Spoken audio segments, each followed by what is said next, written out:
절대쌍교 고룡 원저 제111장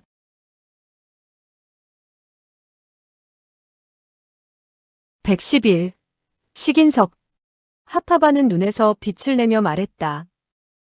그렇지. 지금 꼭 들어가라는 법은 없지. 도교교가 말을 받았다. 위무하는 그들을 안에 가둬둘 수 있었으니 필시 상세한 계획이 있었을 거야. 그 동굴 요새에는 먹을 것이 전혀 없을지도 모르지. 그렇지. 위무하는 그들을 굶겨 죽이려는 계획을 세웠을런지도 몰라. 이대추의 장단에 도교교가 다시 입을 열었다. 너는 몸이 건강하지? 이대추가 웃으면서 말했다. 내가 항상 말했잖아. 사람의 고기는 가장 영양이 많다고 말이야. 사람 고기를 먹으면 몸이 자연히 좋아지지. 그러면 너는 얼마만큼이나 굶을 수 있지?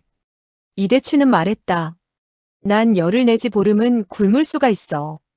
그러나 물은 이틀만 마시지 못해도 견딜 수가 없을 거야. 바로 그 점이야. 아무리 강한 사람이라도 이틀간이나 물을 마시지 못하면 쓰러진다는 점이야. 이화공 궁주가 아무리 다른 사람보다 강하다고 해도 3일 이상은 견디지 못할 거야. 하파바는 손을 만지면서 말했다. 그렇지. 3일 내지 5일을 기다린 후에 들어가는 것이 어떨까? 그의 말이 끝나기도 전에 백개심이 나무에서 뛰어내리며 크게 웃으면서 말했다. 그래, 우리가 3일 동안 기다린 후에 들어가기로 하자. 도교교야, 도교교. 너도 확실히 내가 생각하는 것보다는 더욱 영리하구나. 화무결은 눈을 감고 있었으나 귀로는 그들의 말을 모두 듣고 있었다. 그의 마음은 마치 바닥이 없는 산골짜기에 떨어진 것만 같았다. 하파바가 계속 웃으면서 말을 이었다. 하여튼 우리는 여기에 먹을 것도 마실 것도 있으니 석 달을 기다려도 무방해. 백개심이 말했다. 그렇다면 우리는 여기서 기다려야 한단 말이야? 물론 여기를 지키고 있어야지. 절대로 다른 사람이 먼저 들어가선 안 되지. 누구든 여기에 오면 쫓아버려야 하는 거야. 두 살이 침묵을 지키다가 도교교의 말에 싸늘한 목소리로 말했다. 만약에 위무아가 돌아온다면? 백개심의 안색이 즉각 변했다. 그렇지. 위무아가 어쩌면 돌아와서 볼지도 몰라. 그는 엉덩이를 치면서 웃었다. 너희들은 여기서 기다려라. 난 가야겠다. 도교교가 유유히 말했다. 넌 가거라. 이번에 가면 다시는 돌아오지 말아라. 두 살이 말했다. 만약 이번에 돌아온다면 너의 양다리를 잘라버리겠다. 백개심은 쓴 표정을 지으면서 말했다. 두노대, 방금 너는 위무아가 돌아온다고 하지 않았어? 그의 무술을 알고 있다면 기다려서 그와 싸우겠다는 것이야? 두 살은 안색을 무겁게 가지면서 말을 하지 않았다. 다만 싸늘하게 자기의 잘린 팔을 바라보면서 눈에 점차 살기를 더해갔다. 도교교는 백개심을 바라보며 물었다. 내가 보기엔 위무아의 무술과 연남천을 비교하면 어떻다고 생각되느냐? 백개심은 가볍게 웃으면서 대답했다. 자연히 연남천이 강하지. 연남천같이 강한 사람과도 두노대는 싸울 수가 있었는데. 더군다나 하나의 쥐새끼쯤은 더욱 문제없지. 백개심은 싸늘하게 웃으면서 말했다. 그러나 너도 위무아와 싸우겠단 말이냐? 너는 언제부터 그런 용기가 생겼지? 내가 왜 그와 싸우지?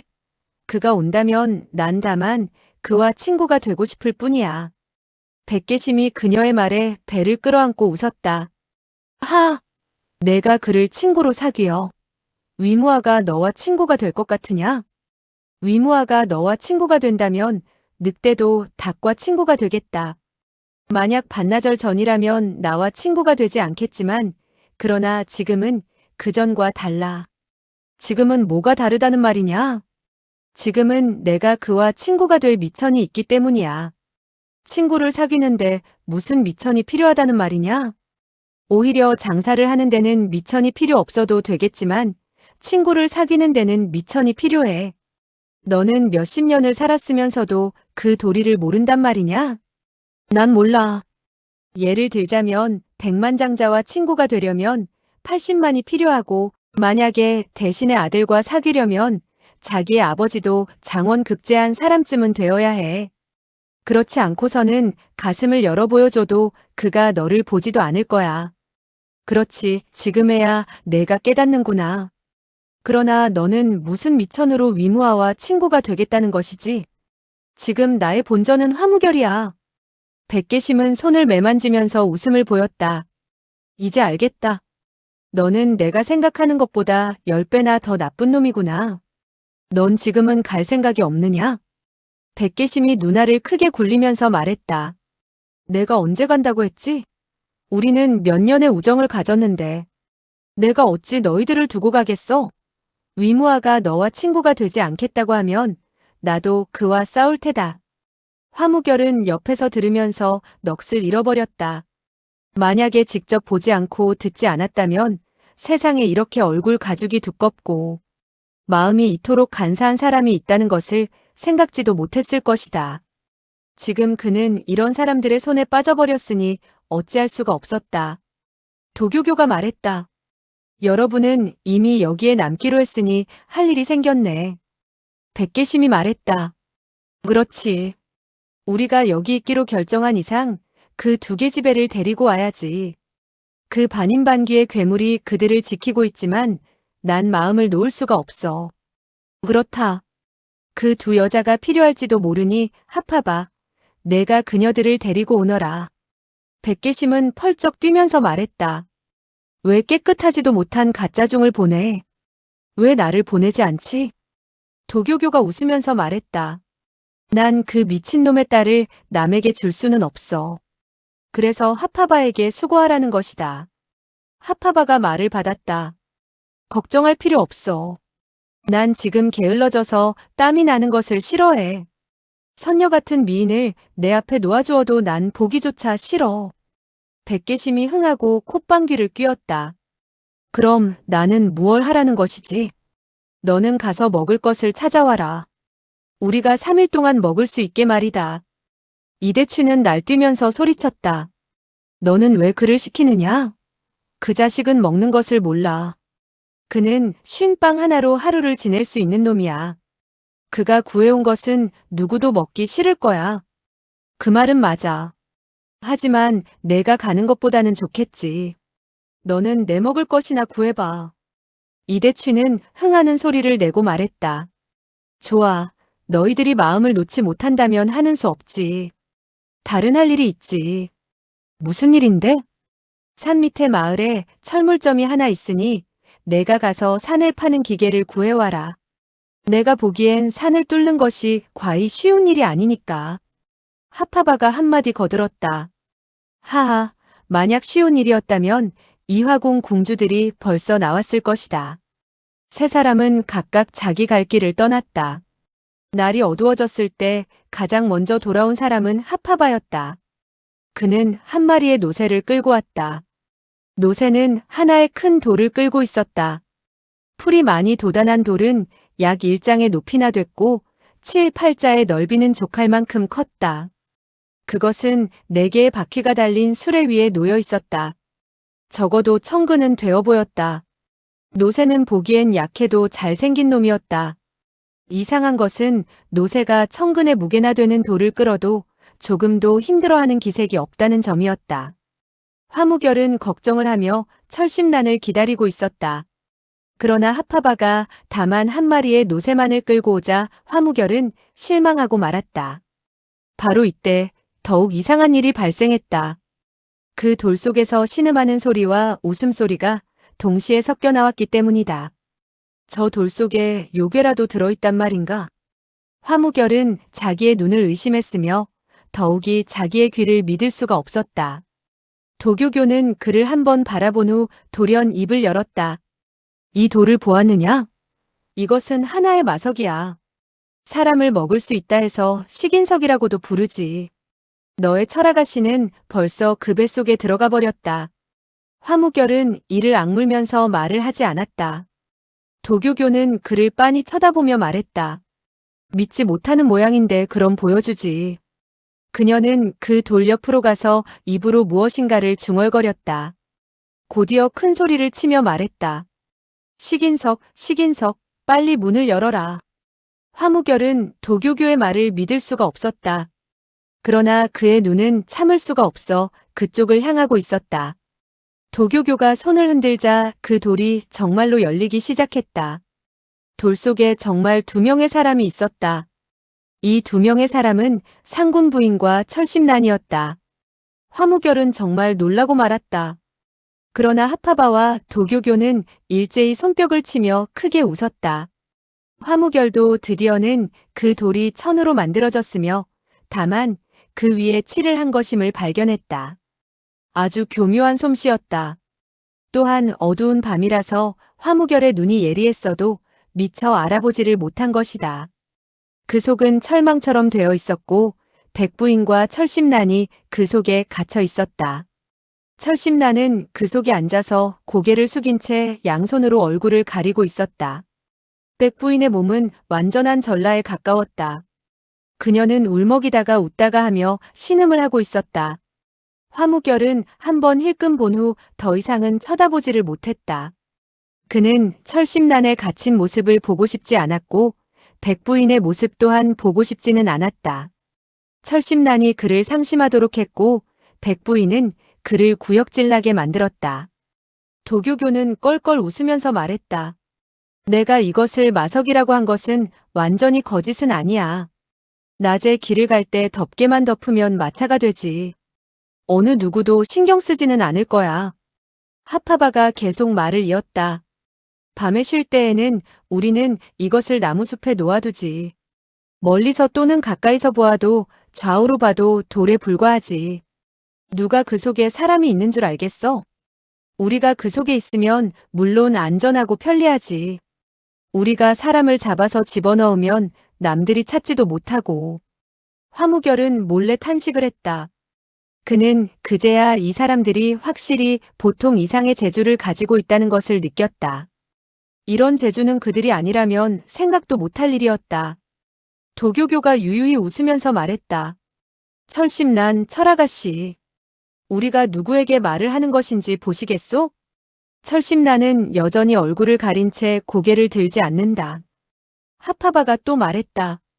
너는 왜 눈을 떠서 보지 않느냐? 내가 보면 필시 놀랄 것으로 난 믿고 있는데. 화무결은 철심난이 눈을 뜨지 않기를, 자기를 보지 않기를 바랐다. 그는 철심난을 상심하게 만들고 싶지는 않았다. 그러나 철심난은 서서히 손을 내렸다. 그녀의 몸은 곧 떨기 시작했다. 그녀는 당장 일어서서 철창을 손으로 부여잡았다. 그녀의 눈에서는 비통과 절망의 눈물이 가득히 고여 있었다. 그녀는 소리를 치지는 않았지만 그러나 그녀의 눈은 더욱 보는 사람의 마음을 아프게 했다. 화무결은 눈을 감았다. 그는 온통 대지가 무너지고 자기도 사라지기를 바랐다. 도교교는 낄낄대며 그의 곁으로 다가섰다. 화공자 축하하오. 난 지금에야 그녀가 정말 당신을 좋아한다는 것을 발견했어. 소어와의 손에서 그녀를 빼앗을 수 있다니 과연 쉬운 일은 아니었을 것이오. 하파바는 그 소리를 듣자 크게 웃었다. 하하, 그래서 소어와가 질투를 하는군. 화무결은 돌연 모든 힘을 다하여 소리쳤다. 닥쳐. 그는 두 살을 쏘아보며 말했다. 당신은 절대로 그녀를 다치지 않겠다고 약속을 하지 않았소? 두 살이 말했다. 그랬지. 당신들은 왜 그녀를 저렇게 대해야 하오? 누구도 그녀를 다치게 하지 않았어. 그러나 당신들은 그녀를 상심하게 만들고 있어. 상심이라고? 난 그런 말이 무엇을 뜻하는 것인지 몰라. 화무결은 다시 놀라면서 말했다. 당신은 종래에도 상심을 해본 적이 없소? 순간 두 살의 두 눈이 칼처럼 변했다. 난 상심할 필요가 없어. 화무결은 무슨 말을 해야 좋을지 몰라 입을 다물고 말았다. 그는 갈수록 이 사람들을 이해하는 것이 어렵다는 사실을 깨달았다. 그는 이 사람을 미워해야 할지 가엾게 생각해야 할지를 몰랐다. 한 사람이 만약 상심조차 못한다면 더욱 슬픈 일이었다. 바로 이때 백계심이 돌아왔다. 그는 두 보따리의 물건을 가지고 왔다. 그는 거칠게 호흡을 내쉬면서 중얼거렸다. 고생을 해서 너희들을 위해 먹을 것을 가져오다니 나 자신도 믿지 못하겠는데? 하파바가 그를 쳐다보았다. 하하, 이건 내 평생에 처음으로 해보는 남을 위한 일이겠군. 백계심이 말했다. 마지막이야. 두 살이 물었다. 이대추는 왜 아직도 돌아오지 않지? 그는 귀신을 만났을 거야. 너는 그와 같이 마을에 가지 않았느냐? 내가 어찌 그 늑대와 같이 가겠어? 만약 그가 서천으로 가면 난 지옥을 택하겠어. 도교교가 물었다. 그럼 이 먹을 것은 어디에서 찾아왔지? 바로 산끝의 절간이야. 도교교가 소리치면서 말했다. 절간에? 그렇다면 3일 동안에 채소만 먹으란 말이냐? 너는 절간의 중들이 모두 채소만 먹는 줄 아느냐? 말해두지만 너는 운이 좋아. 내가 찾은 절간에는 술과 고기도 있었어. 절간은 식당도 아닌데 어찌 중에게 그런 것들이 있어? 너는 절간과 식당이 무슨 구별이라도 있는 줄 아느냐? 물론 다르지. 식당에서는 좋은 물건을 손님들에게 주지만 중들은 다만 두부를 만들어주고 자기들은 부엌에서 고기를 몰래 먹지. 그리고 거기서 먹는 두부의 값은 식당의 고기보다도 더욱 비싸. 세상에는 술과 고기를 먹는 중만 있는 게 아니야. 먹지 않는 중이 더욱 많은 숫자를 차지하지. 고기를 먹지 않으면 어때? 고기를 먹지 않으면 좋은 사람인 줄 아느냐? 그들은 아무 일도 하지 않고 남이 고생하며 모은 돈을 그들에게 바치게 하는 거야. 그는 싸늘하게 웃으며 말했다. 세상에는 세 가지에 미천 안 되는 장사가 있지. 첫째는 몸을 파는 것이고, 둘째는 강도이고, 셋째는 중이야. 하파바는 정말 중처럼 합장을 했다. 나무아미타불 안 됐군. 너는 죽은 뒤에 혀를 잘리고 지옥으로 갈 것이야. 중이 되면 하늘로 올라간다드냐? 흐흐, 하늘에 오르고 싶으면 모두 중이 되어야겠군. 도교교가 나섰다. 넌 싫도록 욕해라.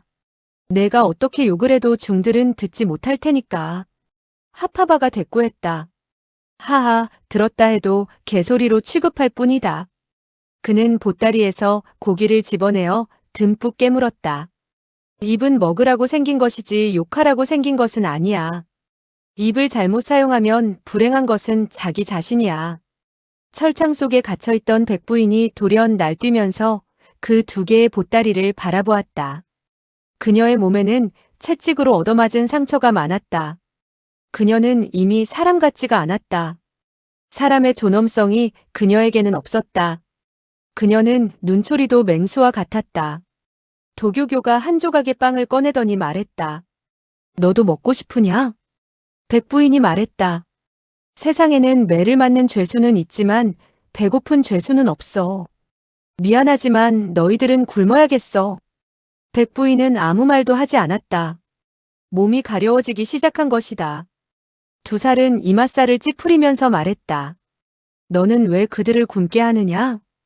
도교교가 입가에 미소를 띄웠다. 그녀들을 가지고 시험을 해보아야겠어. 그들이 언제나 힘이 빠지는지 그때가 돼서 구멍을 파기 시작하면 돼. 백계심은 고개를 저으면서 탄식을 했다. 남들은 여자의 마음이 악독하다 하지만 불남불녀의 마음도 악독한지는 몰랐는데. 도교교는 껄껄 웃었다. 그녀의 마음을 몰라. 그녀가 지금 고통을 느끼고 있다고 생각하면 오해야. 그녀가 고통스럽지 않단 말이냐? 그렇지. 세상에는 남에게 고통을 받는 것이 낙이라고 하는 사람도 있지. 지금 그녀의 신음하는 소리로써 그녀가 고통을 겪는지 쾌락을 느끼는지 알 수가 있지. 마지막으로 돌아온 것은 이대추였다. 그가 돌아올 때에는 이미 날이 밝아 있었다. 그는 조금의 피곤한 기색이 없었고 오히려 흥분한 빛을 보였다. 백계심은 싸늘하게 웃으면서 말했다. 그의 만족스러운 모양을 좀 봐요. 도교교가 입을 삐죽거렸다. 하여튼 백계심은 그들과 무엇인가 맞지 않았다. 그의 개소리를 듣지 마라. 빨리 무슨 일이 있었는지 말 좀 해봐. 이대추가 입을 열었다. 내가 이상한 일을 만났는지 어찌 아느냐? 도교교가 웃으면서 말했다. 내가 거울을 보면 어떻게 내가 알 수 있었는지 알 거야. 이대취는 자기의 턱을 매만지면서 웃음을 보였다. 나의 최대의 결점은 말을 하는 것이야. 내가 언제 두노대처럼 될 수 있을까? 두노대는 정말 표현하지 않는 사람은 아니야. 다만 그는 얼굴에 나타날 만큼 무엇을 좋아해 본 적이 없기 때문이야. 이대취는 웃으면서 말했다. 여하간 너희들은 잘도 알아맞히는구나. 난 비단 이상한 일을 겪은 것만이 아니라 재미있는 일도 보았지. 두 살이 침묵을 깨뜨렸다. 대체 무슨 일이냐? 나는 산을 내려갈 때 자정이 되었으니 마을 사람들이 모두 잠들어 있을 것이라고 생각했지. 그러나 마을에는 불이 켜져 있었으며 사람들도 거리에 다니고 있었고 성내보다도 더욱 복잡했어. 북경성이라 해도 밤중에 복잡하지는 않을 텐데? 도교교의 물음이었다. 그래서 나도 이상히 여겨 한 사람을 붙잡고 물어보았지. 그런데 알고 보니 두 사람이 마을에서 도박장을 차렸다더군. 비단 성내의 사람뿐 아니라 북은 몇백 리 안의 사람들이 모두 밤새도록 거기서 도박을 한다고 하더군. 조용한 마을을 아주 복잡하게 만들어버렸지. 작은 마을의 도박장이 무슨 그렇게 큰 마력이 있을까? 그 사람들은 평생 한 번도 도박을 못 해보았단 말이야? 백계심이 끼어들었다. 도박을 하는 것은 큰 이익이니 우리도 가볼까? 이대취가 웃으면서 말했다. 그것도 좋지. 아무런 수를 쓰지 않아도 돈을 딸 수 있는 도박장이니까. 도교교가 물었다. 왜? 그들이 도박장을 차린 것은 돈을 벌기 위한 것이 아니야. 거기에서 도박을 하면 주인이 돈을 주고 진다고 해도 절만 하고 나오면 돼. 듣기엔 3일이 못 돼서 두 주인이 몇십만 양을 잃었다고 하더군. 백계심은 눈을 크게 뜨고 말했다. 믿지는 장사를 하다니 그 두 사람은 어떻게 된 것이 아닐까? 그 두 사람은 다른 병은 없지만 도박에는 중독이 된 모양이야. 사람들이 도박을 해주면 매우 기뻐하고 지고 이기든 간에 관심을 두지 않는다는 거야. 도교교는 웃으면서 말했다. 세상에 도박에 그토록 미친 사람이 있다니 믿지 못하겠는데. 그녀는 갑자기 소리를 멈추고 이대취를 바라보면서 말했다. 그 사람이라면? 그 외에 또 누가 있겠어. 하파바도 손뼉을 치면서 말했다. 나도 알겠어. 그런 도박꾼은 그 사람 외에 또 누가 있겠나? 두 살이 미간을 잔뜩 찌푸렸다. 정말 헌혼삼광이야? 이대취는 당연하다는 듯이 말했다. 물론 그 사람이지. 그를 만났는가? 두 살의 물음이었다. 나는 그를 봤지만 그는 나를 보지 못했어. 그때 그의 눈에는 도박뿐이었으니 그의 아버지가 오더라도 몰랐을 거야. 도교교가 물었다. 도박꾼이 도박을 할 때는 눈에 보이는 것이 없지. 너는 그가 남에게 돈을 주는 것을 보았나? 거기 도박 방식도 재미가 있더군. 절을 한 번 하는데 한 양으로 치고 엉덩이를 한 번 맞는 데는 오전이지. 그가 만약에 이기면 도박장은 즉각 절을 하는 소리와 엉덩이를 때리는 소리가 났는데 그의 웃음소리로 복잡하게 되어버리지. 도교교가 말했다. 그가 진다면? 그가 진다면 당장의 숫자대로 은을 물어주지. 이거 이해 못하겠는데. 악도기는 도박을 할 때 모험을 많이 하기는 하지만 계산은 분명했어. 그와 같은 도박 방법으로는 필시 다 털릴 날이 있을 거야. 하파바도 한마디 했다. 어차피 그의 주머니에 돈이 들어있었던 적이 있는가? 그는 항상 가난했지. 한 쌍의 신발도 사지를 못했어. 엄동설안에도 그는 다 떨어진 집신을 신고 있잖아. 틀림없어. 악도기는 가난한 것으로 유명하지. 돌연 돈이 많이 생겼다니 그 돈이 어디서 나온 것일까? 이대취가 말했다. 물어보지도 않았는데 내가 어떻게 알겠어? 좋은 친구를 만났는데 반가운 인사도 나누지 않았나? 20여 년 전 그와 도박을 한 뒤 난 그를 만나면 골치가 아파. 너희들도 알겠지만 사람을 먹는 것 외에는 난 좋아해 본 것이 없어. 백계심이 싸늘하게 웃으면서 말했다. 너는 그 한 가지 취미만으로도 지옥으로 가야 돼. 내가 만약에 다른 취미가 있었다면 염라대왕은 너를 어디로 보내야 할지 고민했을 거야. 고민하긴 뭘 고민해? 너의 엄마가 누운 침대 위로 보내주겠지. 백계심이 펄쩍 날뛰면서 말을 하려는데 두 살이 돌연 입을 열었다. 그 말고 다른 주인 행세를 하던 사람을 넌 아느냐? 보기는 했지만 누구인지는 모르겠어. 두 살이 다시 물었다. 그 사람은 어떻게 생겼지? 글쎄, 내가 좋아하게 생기지는 않았어. 도교교는 옆에서 유유히 말했다. 그렇지도 않지. 어쩌면 난 그 사람에게 흥미가 있을지도 몰라. 백계심은 웃으며 말했다. 나는 그 사람에게 흥미가 있어. 그가 어떻게 그 악도기와 친구로 사귀었는지 알고 싶군. 악도기의 은은 어쩌면 그가 내고 있는 것인지도 몰라. 우리들이 모두 그에게 흥미를 느낀다면 오늘 밤에 그에게 가볼까? 이대취가 말했다. 그러나 난 산을 파야겠어. 이화공 궁주는 이틀 동안 갇혀 있었으니 오늘 밤부터는 손을 써야 돼. 도교교가 애교 있게 웃으며 말했다. 이분 화공자도 가만히 있는데 내가 무엇 때문에 그토록 애를 태우는 것이지? 백계심은 싸늘하게 웃었다. 이건 임금이 서둘지 않는데 오히려 내시가 신경을 쓴다고 하는 것과 같지. 이대취가 다시 입을 벌리면서 말했다. 내가 만약 내시라면 너는 누가 낳은 자식이냐? 밤이 깊었지만 마을은 여전히 대낮처럼 불이 밝혀져 있었다. 거리의 사람들은 모두 흥청망청하고 있었다. 그들은 10명 중에서 9명은 정상적인 사람 같지가 않았다. 도교교는 돈이 많지 않은 사람처럼 차리고 있었다.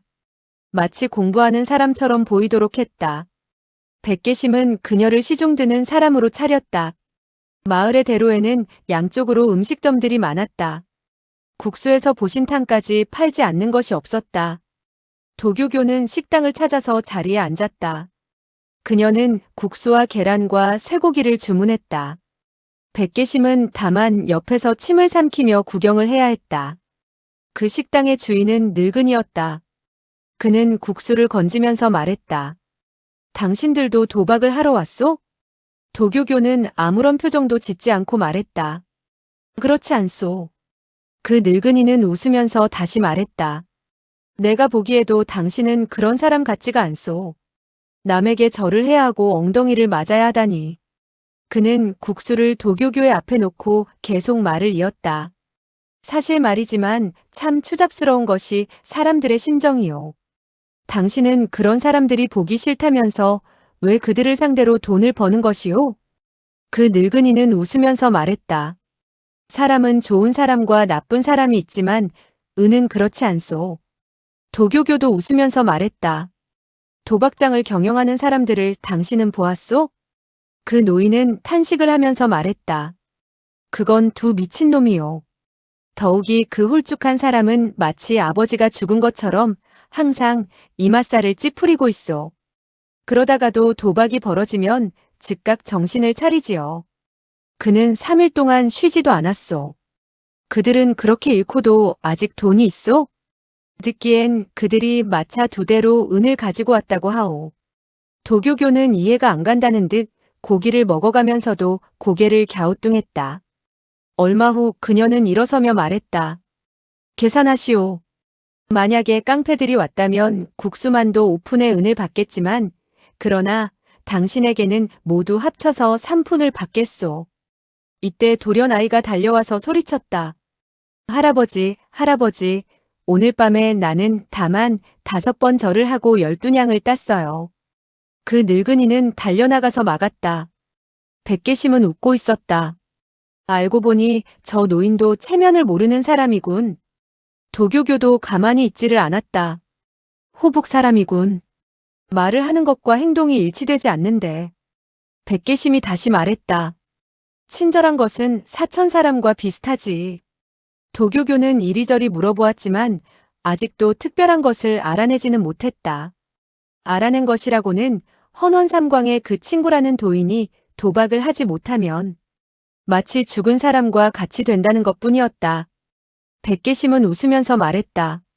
악독이야말로 이번에 좋은 친구를 찾았군. 도교교가 말했다. 내가 보기엔 그 사람이 필시 무슨 상심되는 일이라도 있기 때문일 거야. 그래서 도박으로 자극을 찾는 것 같아. 남들이 말하는데 도박을 하면 모든 일을 잊게 된다는군. 왜 그렇게 생각하지? 난 세상에서 헌원삼광보다 더 도박을 좋아하는 사람이 있을 것이라고는 생각하지 않아. 이런저런 이야기를 하면서 그들은 마을의 유일한 여관으로 다가갔다. 여관은 크지 않았으나 지금은 터질 것만 같았다. 헌원삼광의 도박장은 바로 그 여관에 자리 잡고 있었다. 여관에는 4개의 방이 있었는데 지금은 그 4개의 방을 터서 서로 통하게 만들었다. 앞들에 있는 담도 모두 무너져 있었다. 도교교가 들어가 보니 도처에서 사람들이 사람을 밀어붙이고 있었다. 그녀는 키가 크지 않아서 헌원삼광이 어디에 있는지조차 볼 수가 없었다. 그러나 그녀는 드디어 헌원삼광의 목소리를 들었다. 한 사람이 크게 웃으면서 말했다. 너희들은 하나하나씩 올라와라. 더 밀면 너희들은 불알이 터질 거야. 도교교는 비록 20년 동안이나 그의 목소리를 듣지 못했지만 그 목소리를 듣자 악독이라는 것을 즉시 알았다. 백계심이 웃으면서 말했다. 우리도 앞으로 가보자. 이 악독이가 우리를 보면 필시 놀라고 말 거야. 잠깐 서둘지 말아라. 여기까지 왔는데 무엇을 기다리는 것이지? 그 자식이 어떻게 변했는지 좀 봐야겠어. 그러나 여기선 앞사람의 엉덩이 외에는 아무것도 보이지 않아. 도교교는 백계심을 담 쪽으로 끌고 와서 앞사람의 혈도를 점했다. 쿵 하는 소리를 내며 그 사람은 쓰러지고 말았다. 도교교는 두 사람을 포개놓고 그 위에 올라섰다. 그녀는 결국 그 악독이 헌원삼광의 모습을 20년 만에 보게 된 것이다. 지금 그들은 홀짝으로 도박을 하고 있었다.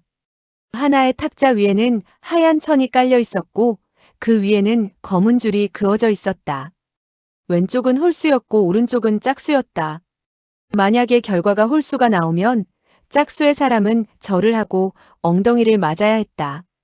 이런 도박의 방법은 정말 간단하고도 통쾌했다. 정말 도박을 하는 사람은 통쾌하게 도박을 하는 것이다. 헌원삼광은 주발을 흔들고 있었다. 그는 걸레쪽 같은 옷에 머리도 헝클어졌으며 더러운 수건을 질끈 메고 있었다. 그의 얼굴은 기름투성이었으며 눈에는 핏발이 서 있었다. 마치 돼지를 죽이는 사람 같았다. 그의 앞에는 몇 조각의 고기로 구운 만두가 있었다.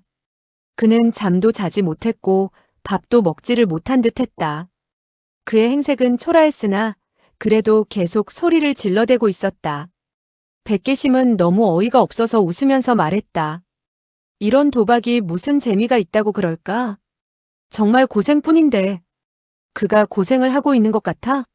그 자신은 하늘을 나는 것 같은 기분일 거야. 도박꾼들이 도박을 할 때에는 변소에서 도박한다고 해도 냄새를 맡지 못해. 그녀는 헌원삼광 옆에 있는 사람을 보았다. 백계심도 그녀의 눈초리를 따라서 그를 바라보았다. 그 사람은 정말 검고 말라 있었다. 잘생기지도 않았고 빨간 한 쌍의 눈에서만 빛을 내고 있었다. 도교교가 말했다. 저 자식을 본 적이 있나? 본 것 같기도 한데. 누구지? 백계심이 한동안 생각을 하는 듯 하다가 머리를 흔들며 말했다. 지금은 생각이 나지 않는걸. 헌원삼광의 큰 목소리가 다시 들려왔다. 여러분, 빨리 돈을 거시오. 시작합니다. 탁자 위의 홀, 짝 양쪽에는 모두 물건들이 걸려 있었다. 철판도 있었고 돌을 올려놓은 사람도 있었다. 심지어는 글씨를 쓴 사람도 덜어 있었다. 탁자 옆에서는 두 사람이 아직도 절을 하는 것이 보였다. 너무 많이 잃은 모양이다. 헌원삼광은 여전히 주발을 흔들며 소리쳤다. 홀짝이 표기된 표시품이 그 주발 속에서 딸그락 거리고 있었다. 그 검고 마른 사나이는 옆에서 바라보고 있었는데 이마에서는 땀을 무척 많이 흘리고 있었다. 돌연 헌원삼광이 큰 소리를 쳤다. 열어라. 탁 하는 소리와 함께 주발을 상 위에 올리더니 그는 그 주발을 젖혔다.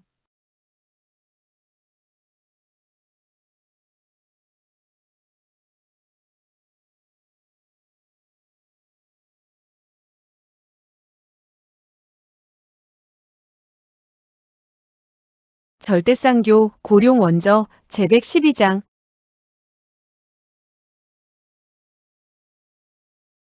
112.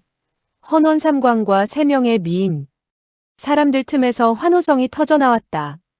그중 한 사람이 크게 웃음을 터뜨렸다. 7점 홀수구나. 내가 이겼다. 헌원삼광은 크게 웃으면서 말했다. 이기는 사람이 있으면 지는 사람도 있지. 이긴 사람은 돈을 가지고 진 사람은 이리 와서 절을 해라. 그는 탁자에서 돈을 꺼내어 헤아렸다. 그는 그 돈을 몇 덩이로 나누다가 돌연 소리쳤다. 누가 우리에게 50냥을 속였지? 나중에 50냥을 더 표시한 놈이 누구냐? 이리 나와라. 그는 계속하여 3번을 물어봤지만 응답하는 사람이 없었다. 백계심은 조용히 웃으며 말했다. 이번에는 악도기가 당했어. 누가 그를 속였으니 말이야. 말이 끝나기도 전에 그 검고 마른 사나이가 돌연 날아서 공중에서 돈 후 한 사람의 머리를 잡아당겼다. 그 사람은 황급히 소리쳤다. 난 아니오. 난 아니오. 그 마른 사나이는 발을 다른 사람의 어깨에 디딘 후 그 사람을 제자리에 돌려보냈다. 도교교는 안색이 변했다. 날씬한 경공인데. 백계심도 혀를 찼다. 재주가 좋군. 저 사람은 비단 경공이 좋을 뿐만 아니라 신법도 기괴한데 저런 것은 본 적이 없어. 나는 본 것 같기도 하다만.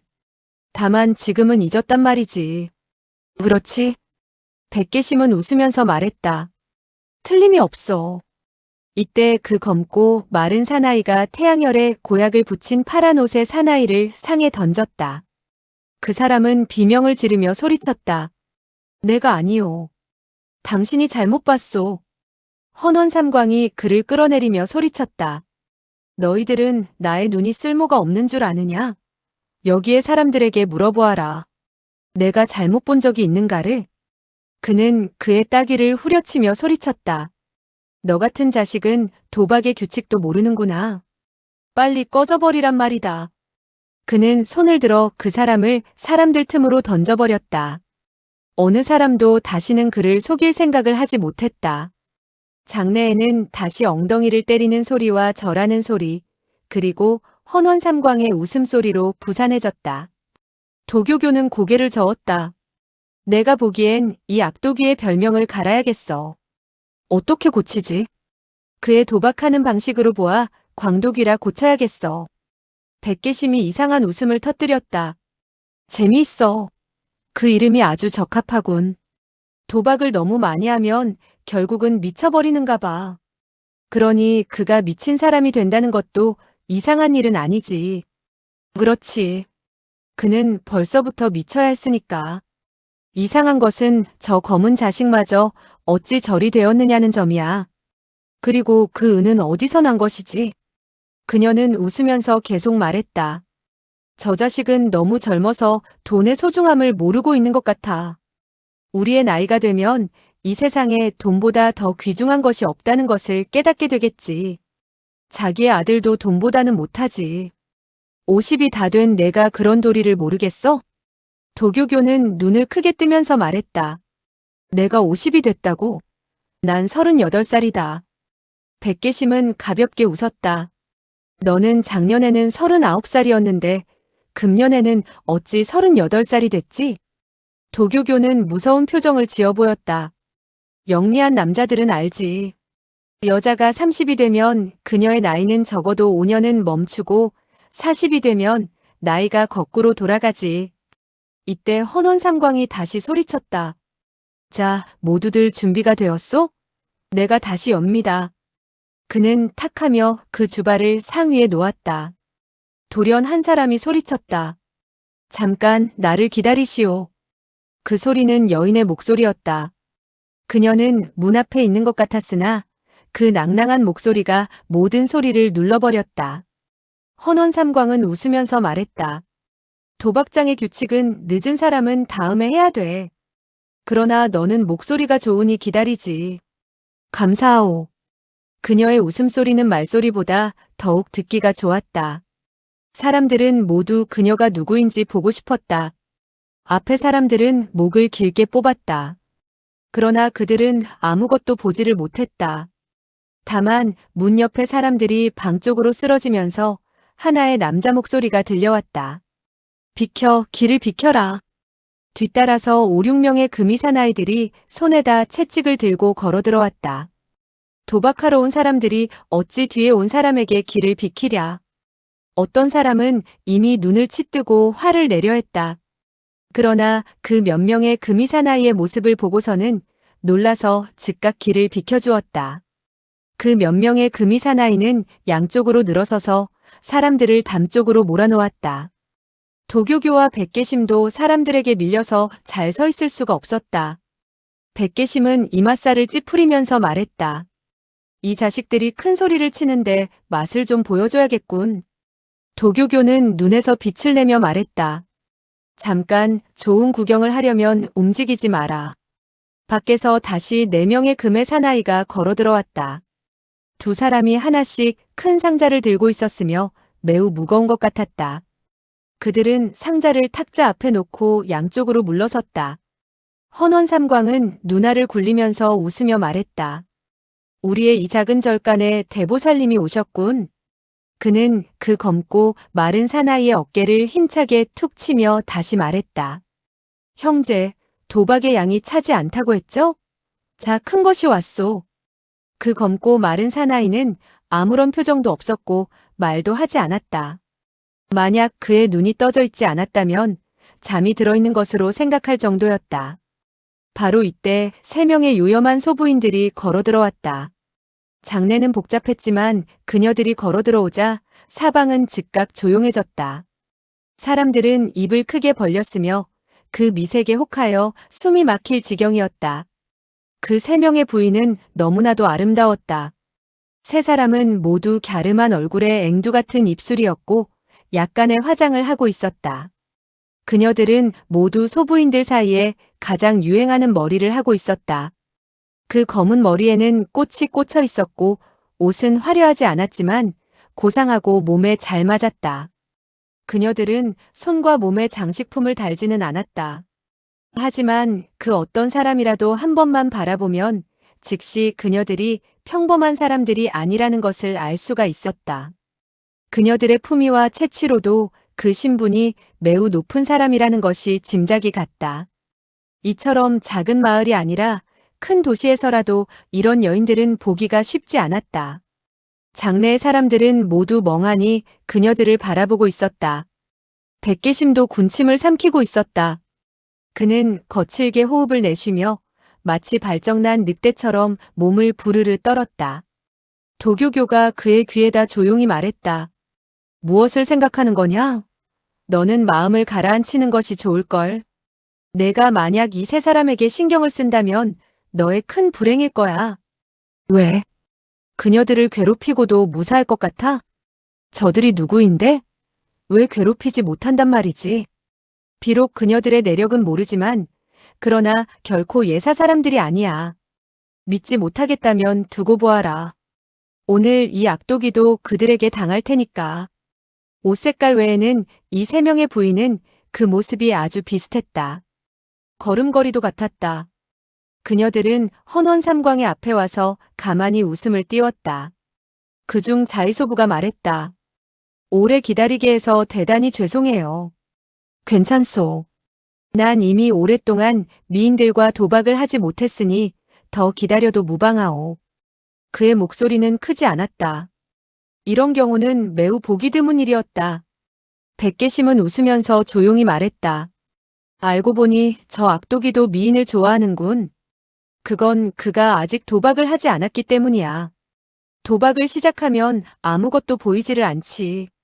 그렇지. 이대취도 미인을 보면 다만 그녀의 살결에만 신경을 쓰지. 이 악독이도 사실상 속에는 노름 생각뿐일 거야. 나만이 진정 여인을 아끼는 사람이지. 금이 사나이가 밖에서 3개의 의자를 끌고 들어왔다.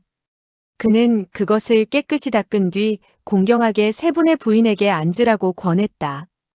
헌원삼광이 손뼉을 치면서 말했다. 좋아, 아가씨들은 돈을 놓아도 좋소. 그 자의소부는 옆에 금이 사나이에게 약간 고개를 끄덕여 보였다. 그 사나이는 즉각 하나의 상자를 열어 보였다. 그 속에는 찬란한 빛이 눈을 부시게 했다. 아가씨들은 정말 멋지게 해볼 생각이군요. 아가씨들은 정말 사람을 잘 찾았소. 그 자의소부가 말했다. 여기는 돈에 제한이 있나요? 헌원삼광은 웃으면서 말했다. 당신은 안심을 하시오. 제한이 되어 있지 않으니까. 자의소부가 다시 말했다. 그럼 좋아요. 그녀는 손을 휘두르면서 말했다. 5만이고 짝수예요. 이 5만의 소리가 나오자 관중들은 자기의 귀를 의심할 정도였다. 그러나 그 금이 사나이는 정말 5만의 은을 앞으로 내밀었다. 백계심은 놀라며 도교교에게 말을 건넸다. 저 3명의 미인이 정말 도박을 하러 왔나? 도교교는 고개를 저으면서 말했다. 그녀들은 도박을 한다 해도 이런 곳까지는 오지 않지. 그럼 그녀들은 이 악도기를 혼내주러 왔단 말이냐? 아직은 그녀들의 뜻을 모르겠어. 그러나 두고 보아라. 이 악도기가 오늘에는 필시당할 테니까. 이때 그 마른 사나이가 마치 꿈속에서 깨어난 듯 검은 얼굴에 붉은 빛을 냈다. 헌원삼광은 계속해서 손을 매만지고 있었다. 좋아, 정말 좋아. 정말 재미있는데. 그는 한 쌍의 손으로 그 낡은 주발을 잡으면서 소리쳤다. 열어라. 결과는 5점이었다. 5점, 주인이 이겼다. 사람들 틈에서 즉각 탄식 소리가 새어나왔다. 그 자의소부는 눈 한 번 깜짝하지 않았다.